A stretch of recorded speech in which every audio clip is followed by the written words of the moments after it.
नमस्कार, मैं हूं बालकृष्ण थरेजा। आप देख रहे हैं डेली लाइव। आइए शुरुआत करते हैं आज के मुख्य समाचारों की। विभिन्न मांगों को लेकर राजस्व कर्मियों ने राजस्थान राजस्व सेवा परिषद के बैनर तले मुख्यमंत्री के नाम उपखंड अधिकारी को सौंपा ज्ञापन। नाबालिग छात्रा के साथ अध्यापक की ओर से कथित रूप से अश्लील हरकतें करने के संदर्भ में महिला थाना में दर्ज मामले की जांच बदलवाने की मांग को लेकर पीड़िता के परिजनों ने पुलिस अधीक्षक को सौंपा ज्ञापन। मारपीट के आरोपियों को गिरफ्तार करने की मांग को लेकर गांव लोंगवाला निवासी अनुसूचित परिवार के एक नाबालिग ने पुलिस अधीक्षक को सौंपा ज्ञापन। मसीतावाली के ग्रामीणों ने चक 3 RWB में खाली पड़ी 3 बीघा भूमि हरे चारे के लिए गौशाला के सुपुर्द करने की मांग को लेकर जिला कलेक्टर को सौंपा ज्ञापन। यूथ जोड़ो बूथ जोड़ो कार्यक्रम को लेकर सर्किट हाउस में आयोजित हुई कांग्रेस पार्टी की बैठक। और अब समाचार विस्तार से। विभिन्न मांगों को लेकर राजस्व कर्मियों ने राजस्थान राजस्व सेवा परिषद के बैनर तले मुख्यमंत्री के नाम उपखंड अधिकारी को ज्ञापन सौंपा।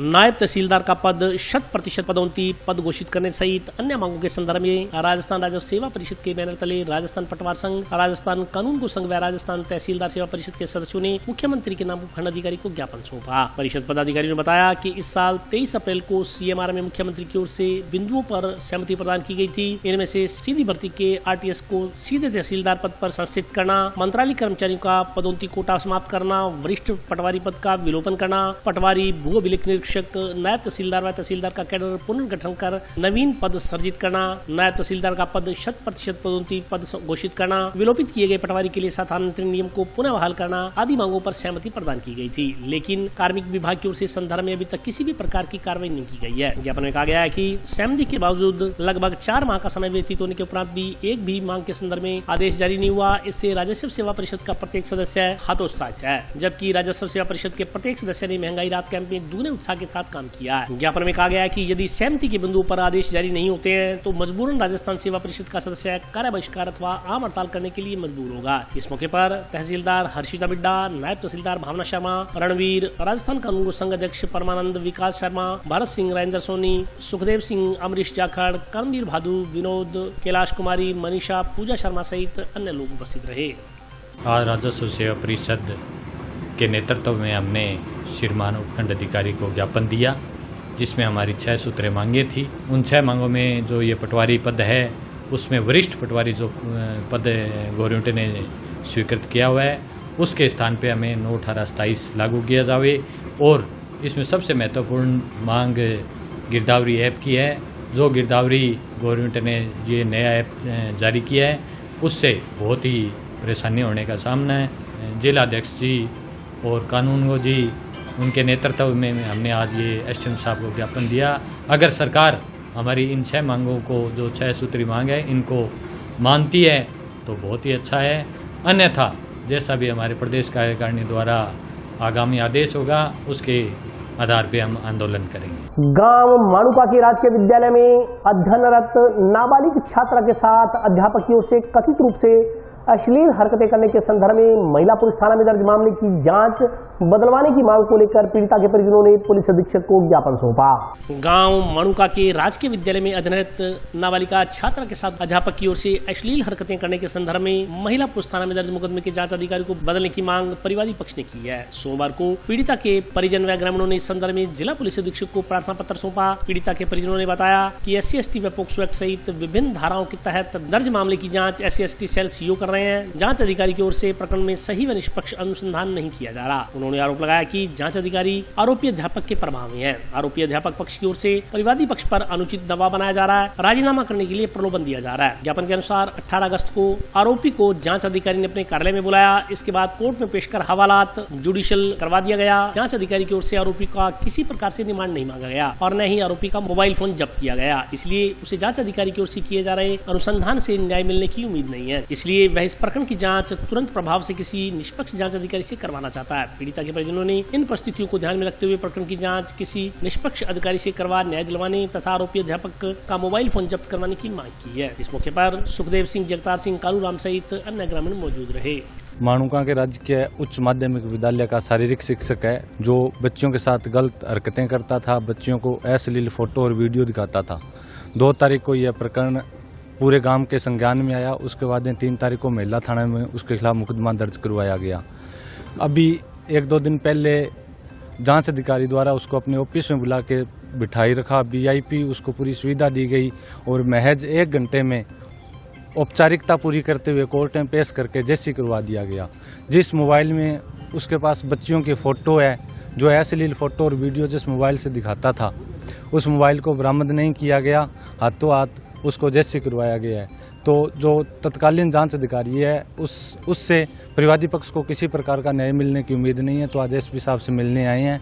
अगर जांच चेंज होती है तो ठीक है, नहीं तो आगामी दिनों में बड़ा आंदोलन किया जाएगा। गांव लोंगवाला निवासी अनुसूचित परिवार के एक नाबालिग ने पुलिस अधीक्षक को ज्ञापन देकर मारपीट के दोषियों को गिरफ्तार करने की मांग की है।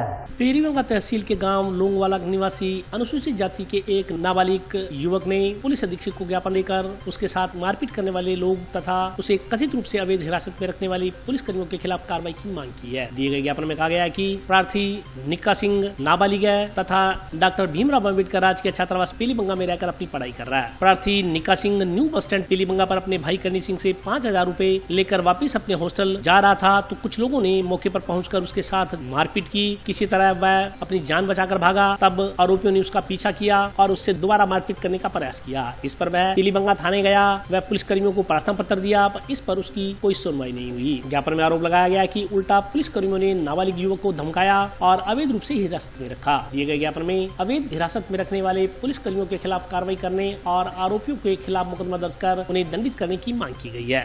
मनु 1 ਵਜੇ ਦਾ ਟਾਈਮ ਸੀਗਾ। ਲਮਸਮ ਭਰਾ ਨੇ ਫੋਨ ਕਰਕੇ ਕਰਨੀ ਸਿੰਘ ਨੇ ਬੁਲਾਇਆ ਸੀਗਾ ਵੀ ਬੱਸ ਸਟੈਂਡ ਤੇ ਆ ਕੇ ਮੈਂ ਲੋਨ ਲੈਣਾ ਆਇਆ ਮੇਰੇ को बस स्टैंड ਤੇ ਆ ਕੇ ਪੈਸੇ ਲੈ ਜੀ 5000 रुपया RCT ਕਰੀ ਜਾਂਦਾ ਜੀ ਪੀਲੀਬੰਗਾ ਸਨਰਾਈਜ਼ ਸੈਂਟਰ ਵਿੱਚ ਕਰੀ ਜਾਂਦਾ। ਸਕੂਲ ਦੀ ਫੀਸ ਭਰਨ ਵਾਲੀ ਪਈ ਹੈ, ਬॉयਜ਼ ਸਕੂਲ 'ਚ ਪੜ੍ਹਦਾ ਜੀ ਮੈਂ। ਇਹਨਾਂ ਦੋਨਾਂ ਫੀਸ ਭਰਨੀ ਸੀ ਮੈਂ, ਇਸੇ ਕਰਕੇ ਪਰਮਿਸ਼ਨ ਲੈ ਕੇ ਹੋਸਟਲ ਦੇ ਵਿੱਚੋਂ ਇਕੱਲੇ ਜਿਹਨੂੰ ਪਰਮਿਸ਼ਨ ਮਿਲੀ ਸੀ ਮੈਨੂੰ ਕਿ ਤੂੰ ਇਕੱਲਾ ਹੀ ਜਾਏਗਾ बस स्टैंड ਤੇ पैसे लेने के लिए। पैसे लेके ਪੁੱਠਾ ਹੋਸਟਲ ਆ ਜੀ। परमिशन लेके बस स्टैंड पैसे लेन गया सी। पैसे लेके पुट्ठा आ रहा सीगा। उस टाइम कोई बंदा मसूर वाले दा जी उन्होंने आके मैं पीछे थप्पड़ मारे जी। और नाल 2 बंदे होर सी, मैं जानता नहीं कौन सी जी। थप्पड़ मार के उत्थों मैं किवें भी जान जून बचा के भज्जा जी। भज्जा आगे बंदे ने फोन करके होर बुला ले। अगे जाके फिर कुट्टिया जी मैनू। हत्थापाई हुई है जी साडी। हुण गलमा गुलमा फड़िया जी। हत्थापाई हो गई साडी। उत्थों फिर जान बचा के भज्जा जी मैं। 5000 रुपये खो के भी ले गए। मेरा कोई ना ही नहीं होया जी। कोई फोन की कोई कहानी कोनी सीगी। फोन का कोई सिस्टम सीगा, ओहदा करके ही साडा राजीनामा हो गया सी जी। ओहदा कोई ही नहीं मैटर सी। ये कि ये लोंगवाला गांव का निवासी है और एक नाबालिग छात्र है जो पढ़ाई कर रहा है और इसको पीलीबंगा के अंदर किसी परिचित से अपने भाई से पैसे लेने गया था। तो फ़ोन को लेकर के 19 तारीख को ये घटना घटित होती है। पहले फ़ोन के बात को लेकर व्हाट्सएप मैसेज या किसी बात को लेकर इनकी पुरानी रंजिश चल रही थी और उन लोगों ने इस पर ध्यान था भी आज वो वहाँ आ रहा है या कैसे भी, इसको देखते ही वो लोग इस पर टूट पड़े और मारपीट करने लग गए और ये वहाँ से जान बचाकर भाग जाता है। और उन आरोपियों ने इसको कैसे भी मारपीट करके उठाने की कोशिश की, लेकिन ये भागने में कामयाब हो जाता है। उसके बाद इस घटना को लेकर ये पीलीबंगा थाने में जाता है। जब ये पीलीबंगा थाने में जाता है तो आगे पहले से वो आरोपी प्रभावशाली थे या उनकी पता नहीं मिलीभगत थी पुलिस से। तो जैसे ये थाने में अपना प्रार्थना पत्र देता है कि इस प्रकार मैं छात्रावास से छुट्टी लेकर के अनुमति लेकर के पैसे लेने गया था तो रास्ते में मेरा घेराव हुआ, मेरे साथ मारपीट हुई। जब ये प्रार्थना पत्र थाने में देता है तो थाने अधिकारी और थाने वालों ने इसकी सुनवाई न करते इसे बिठा लिया और अवैध हिरासत में रखा। जबकि नाबालिग बच्चा अपनी माता के साथ ये गया था और इनसे मारपीट की है। और लगभग इसको रात्रि को फिर 10 बजे छात्रावास का जो अध्यापक था जो इनको रखता है वो लेने आता है, तब छोड़ता है। और फिर दूसरे दिन फिर 19 तारीख के बाद फिर 20 तारीख को फिर इसको बिठा लिया जाता है। तो इस प्रकार लगातार इसको पुलिस भी टॉर्चर करने में लगी है। जबकि नाबालिग आरोपी, आज हम SP महोदय से निवेदन करते हैं, जो अवैध गुंडे जिन्होंने मारपीट की वो एक अलग दुख है, लेकिन उसके बाद पुलिस भी सुनवाई नहीं करती है। पुलिस भी एक नाबालिग बच्चे को अवैध हिरासत में बार बार बुला के अवैध हिरासत में रखे, जबकि नाबालिग है। मार्कशीट में इसकी उम्र 17 वर्ष बनती है। अगर इस पे कोई आरोप भी बनता है तो पुलिस मुकदमा दर्ज करने के बाद भी नाबालिग को गिरफ्तार करने की अलग प्रक्रिया होती है, उस प्रक्रिया से गुजरना पड़ता है। ऐसे अवैध हिरासत में नाबालिग को रखना गैर कानूनी है और जिन्होंने कानून तोड़ा है उन पुलिस वालों के खिलाफ भी अतिशीघ्र कार्रवाई, इस बात को लेकर SP को ये प्रार्थना पत्र देना। गांव सालीवाला के राजकीय उच्च माध्यमिक विद्यालय में शाला दर्पण पोर्टल पर IFSC कोड से पेमेंट चढ़ाने में आ रही समस्याओं को दूर करने की मांग को लेकर ग्रामीणों ने जिला कलेक्टर को ज्ञापन सौंपा। गांव सालीवाला की राजकीय उच्च माध्यमिक विद्यालय में शाला दर्पण पोर्टल पर पूर्व मैट्रिक एवं उत्तर मैट्रिक छात्रवृत्ति आवेदन में स्थानीय बैंक RMGB के IFSC कोड से पेमेंट चढ़ाने में आ रही समस्या को दूर करवाने की मांग को लेकर सोमवार को पंचायत समिति सदस्य कृष्ण कुमार भाट ने जिला कलेक्टर को ज्ञापन सौंपा। कृष्ण कुमार भाट ने बताया कि गांव सालीवाला के राजकीय उच्च माध्यमिक विद्यालय में लगभग 480 बच्चे अध्ययनरत हैं। उनमें से लगभग 300 बच्चों की शिक्षा विभाग की ओर से दी जाने वाली पूर्व मैट्रिक एवं उत्तर मैट्रिक छात्रवृत्ति वर्ष 2022-23 में बच्चों के बैंक खातों में राशि जमा नहीं हो पाई है। इस वर्ष 2023-24 में भी बच्चों के पूर्व मैट्रिक एवं उत्तर मैट्रिक छात्रवृत्ति आवेदन करने में दिक्कतों का सामना करना पड़ रहा है। ज्ञापन में उन्होंने कहा कि यदि समस्या का शीघ्र समाधान नहीं किया गया तो उक्त विद्यालय के बच्चों को बैंक खाता खुलवाने के लिए दूसरे गाँव या शहर में जाना पड़ेगा। इससे धन और समय की बर्बादी होगी। उन्होंने शीघ्र अतिशीघ्र इस समस्या का समाधान करवाने की मांग की है। ज्ञापन देने वालों में महेंद्र कुमार बारूपाल, रामस्वरूप भाटी आदि मौजूद रहे। मेरे गांव सालीवाला ब्लॉक टिब्बी का मेरा गांव है। उसमें राजकीय उच्च माध्यमिक विद्यालय है। उस विद्यालय में शिक्षा विभाग के द्वारा पूर्व मैट्रिक और उत्तर मैट्रिक छात्रवृत्ति बच्चों को दी जाती है सरकार के द्वारा। 2022-23 सेशन में हमारे गांव के करीब 360 बच्चों ने उसमें आवेदन करना था, लेकिन शिक्षा विभाग का जो पोर्टल है शाला दर्पण, जब बच्चों का रिकॉर्ड उसमें दर्ज किया जाता है तो जब बैंक की डिटेल हम डालते हैं तो उस डिटेल में हमारे गांव का जो बैंक है उसका IFSC कोड इनकरेक्ट पासवर्ड दिखाता है और नॉट रिस्पॉन्डिंग इस टाइप के एरर आते हैं। उस एरर की वजह से पिछले साल भी हमारे बच्चों को छात्रवृत्ति नहीं मिली और स्कूल की प्रिंसिपल महोदय के द्वारा जिला शिक्षा अधिकारी और बीकानेर निदेशालय में इसके संबंध में स्कूल ने समय समय पर सूचना दी है, लेकिन इस पर कोई उचित कार्रवाई नहीं हुई। इस वजह से इस साल भी हमारे बच्चों का फार्म नहीं भरा जा रहा। आज हम कलेक्टर महोदय से मिलने आए हुए हैं। कलेक्टर महोदय के द्वारा हम माननीय मुख्यमंत्री साहब को इसके बारे में ज्ञापन प्रेषित करने आए हुए हैं और पूरे गांव के जो बच्चे हैं, पिछले साल 360 बच्चे थे, अब की बारी करीब 400 बच्चे हैं जो इस योजना में पात्र है, लेकिन पात्र होते हुए भी IFSC कोड और शिक्षा विभाग का शाला दर्पण एरर की वजह से काफ़ी भारी मात्रा में बच्चों को छात्रवृत्ति मिलने वाली थी। गरीब परिवारों के जो बच्चे पढ़ रहे हैं उनसे उनको संबल मिलने वाला था और नहीं मिल रहा है। इस संबंध में आज हम कलेक्टर महोदय को ज्ञापन देने आए हुए हैं। गांव मसीतावाली के ग्रामीणों ने चक 3 RWB में खाली पड़ी 3 बीघा भूमि हरे चारे के लिए गौशाला के सुपुर्द करने की मांग को लेकर जिला कलेक्टर को ज्ञापन सौंपा। ग्राम पंचायत मसीनावाली के ग्रामीणों ने सोमवार को जिला कलेक्टर को ज्ञापन देकर चक 3 RWD में खाली पड़ी 3 बीघा भूमि गौशाला को हरा चारा बीजने हेतु उपयोग में लेने एवं राजकीय माध्यमिक विद्यालय मसीतावाली के क्षतिग्रस्त कमरों की छत मरम्मत करवाए जाने की मांग की है। ज्ञापन में बताया गया है कि चक 3 RWB में सिंचाई कॉलोनी के नाम से 3 बीघा भूमि आरक्षित पड़ी है, जो कि मौके पर किसी भी उपयोग में नहीं ली जा रही। उक्त भूमि के साथ श्री शिव गौ सेवा समिति गौशाला संचालित हो रही है, इसलिए ग्राम पंचायत द्वारा बैठक में प्रस्ताव पारित किया गया है कि उक्त भूमि गौशाला को गायों के लिए हरा चारा बीजने हेतु उपयोग में लेने के लिए दी जाए। इसी के साथ मसीतावाली के राजकीय माध्यमिक विद्यालय के 3 कमरों की छत जो कि क्षतिग्रस्त हो चुकी है, विद्यालय में अध्ययन के लिए अन्य कक्षा कक्ष नहीं होने के कारण बच्चों का अध्ययन बाधित हो रहा है, इसलिए इसके लिए बजट आवंटित कर छत को दुरुस्त करवाए जाने की मांग की गई है। ज्ञापन देने वालों में भगवान दास पूनिया, महेंद्र डुकिया, पतराम घावरी, सुनील थौरी, राम कुमार स्वामी, पालाराम, लीलू राम नायक, देवीलाल सहित अन्य ग्रामीण मौजूद रहे। आज में कलेक्टर ने ज्ञापन गौशाला में 1 बीघा जगह है तो 3 में 300 कसूर है, 3 चारे वास्ते बना रखे बिल्डिंग और आदमी वगैरह रहे गाँव खातिर बिल्डिंग भी बना रखी, तो जगह थोड़ी है और पंचायत में कोई पंचायती जगह है नहीं, तो या तो सिंचाई विभाग की कॉलोनी पड़ी है 3 बीघा वो हमें मिल जाए और या वन विभाग की जगह और कोई जगह है नहीं काम के लिए नहीं। अब यहाँ पर तो हमारे तक 4-5 RWB में गौशाला बड़ी हुई है, जिसकी उपयोग के लिए भूमि है वो सिर्फ 1 बीघा ही है। उसके अंदर जो सूखा चारा है वही व्यवस्था उसमें है, 300 पशु है और हमारे यहाँ सिंचाई विभाग की कॉलोनी पड़ी हुई है जो बिल्कुल खंडर और जर्जर हुई है, किसी उपयोग में नहीं है। अब ये चाह रहे हैं कि उसकी 3 बीघा भूमि है वो गौशाला के नाम आरक्षित कर दी जाए, जिससे कि गौशाला जो पशुओं के रख रखाव है वो सही ढंग से उसकी। वैसे तो वो 5 बीघा भूमि है, 2 बीघा हमने GSS और 1 बीघा वाटर हाउस के लिए लेटर दिया हुआ है कलेक्टर साहब को। और दूसरा प्रस्ताव है हमारा जो हमारा राजकीय उच्च माध्यमिक विद्यालय है जिसके 3 कक्षा कक्ष है, जिसकी छतें डैमेज हो चुकी है, उनको दोबारा बढ़ाने के लिए बजट आवंटन के लिए कई निर्देश मिले हैं। उन्होंने आश्वासन दिया है कि जो बेस्ट बढ़ेगा वो आपके लिए करेंगे। और अभी वक्त ब्रेक का, हाजिर होता हूँ छोटे से ब्रेक के बाद।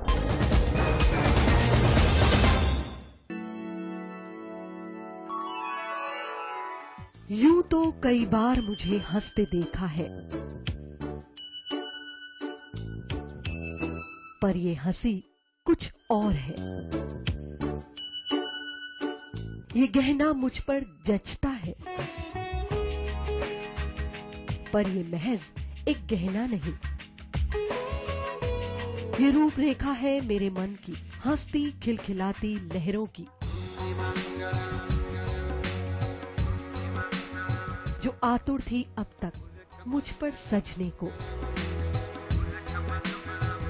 इसलिए ये गहना ही मेरा सच्चा श्रृंगार है, श्रृंगार है, श्रृंगार है।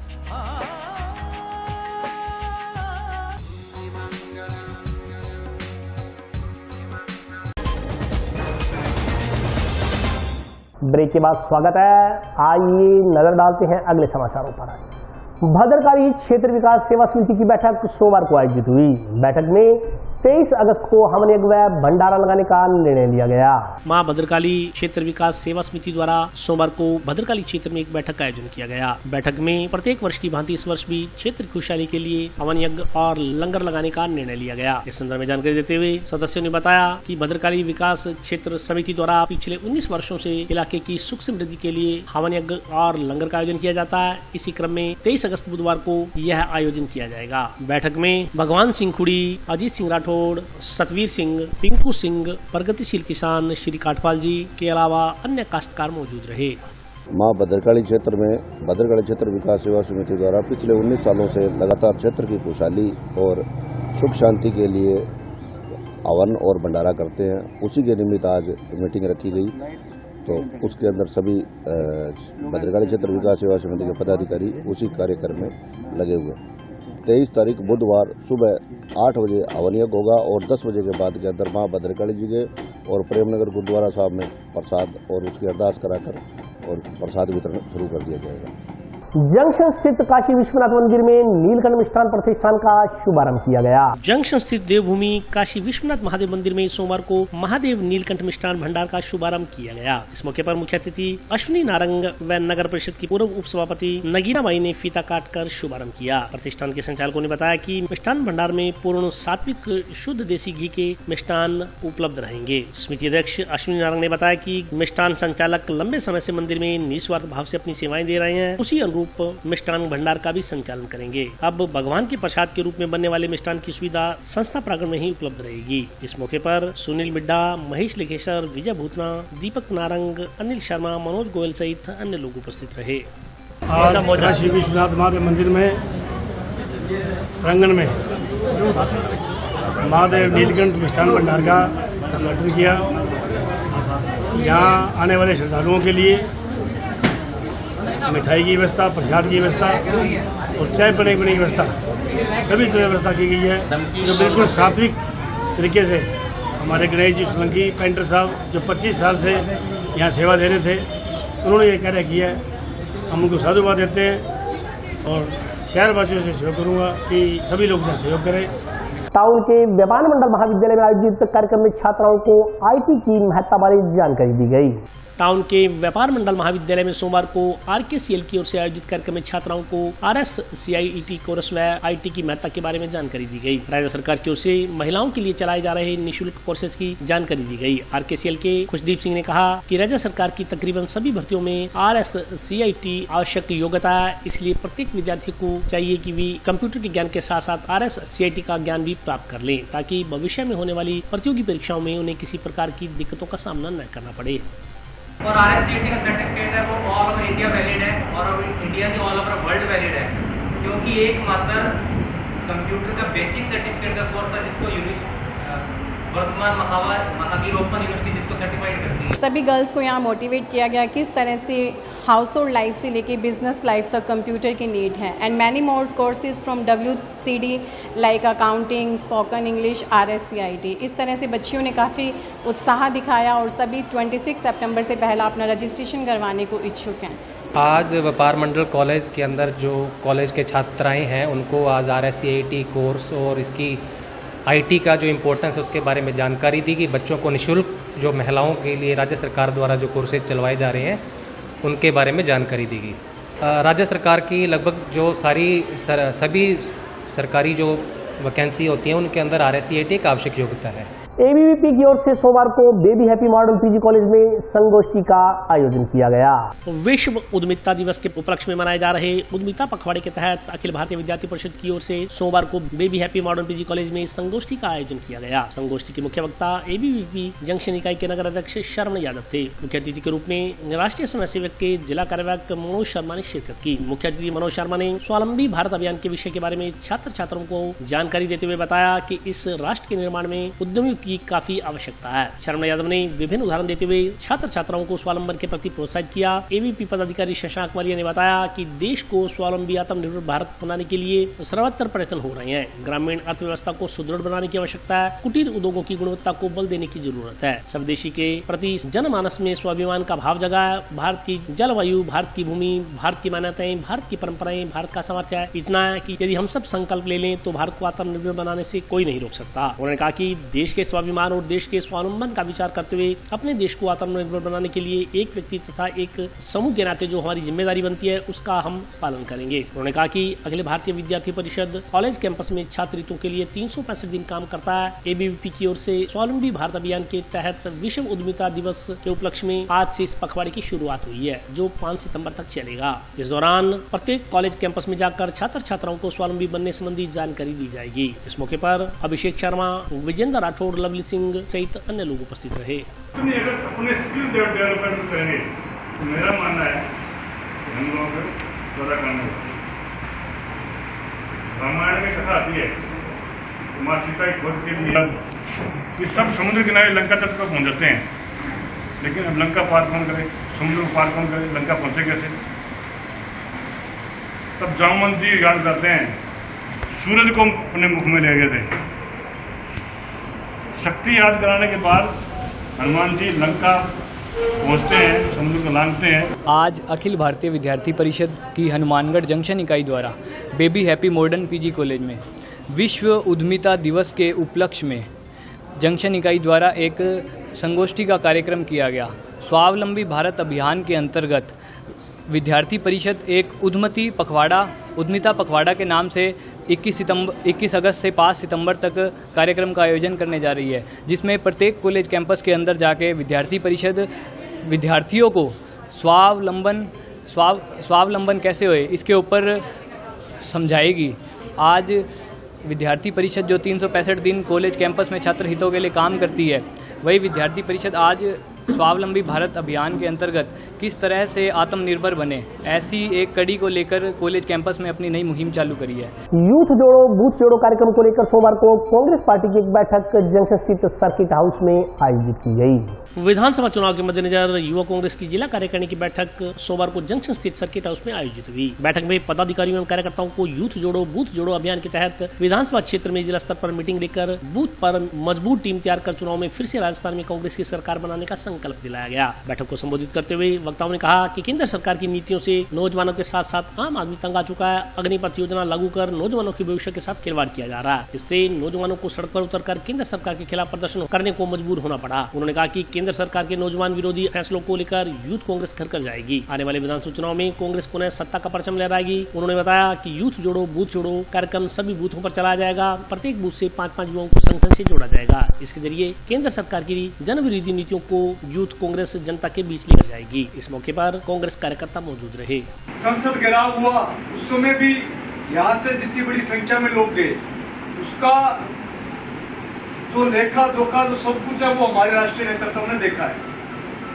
जो काम यूथ कांग्रेस कर रही है वो राष्ट्रीय नेतृत्व, प्रदेश का नेतृत्व देख रहा है। आने वाले समय में हमारे बीच चुनाव है विधानसभा का और लोकसभा दोनों। लोकसभा चुनाव में भी की तैयारी भी हमें विधानसभा चुनाव की तैयारी के साथ साथ करनी है, क्योंकि विधानसभा चुनाव अगर हम नहीं जीत पाए तो लोकसभा चुनाव में हमें अनेकों परेशानियां झेलनी पड़ेगी। विधानसभा चुनाव में अगर मजबूत रहेंगे तो लोकसभा चुनाव भी कांग्रेस के पक्ष में राजस्थान का रहेगा। रहना उसको संगठन के लिए, कांग्रेस पार्टी के लिए, राहुल गांधी जी के लिए, मल्लिकार्जुन खड़गे जी के लिए काम करना होगा, अन्यथा उसके लिए कोई जगह नहीं। और खास करके कह रहा हूँ, जब तक मैं हूँ तब तक तो है ही। जो साथी काम करेगा उसको पूरा भरोसा दिलाता हूँ, उसको प्रमोट करने का, उसको रिवार्ड देने का हम 100% काम करेंगे।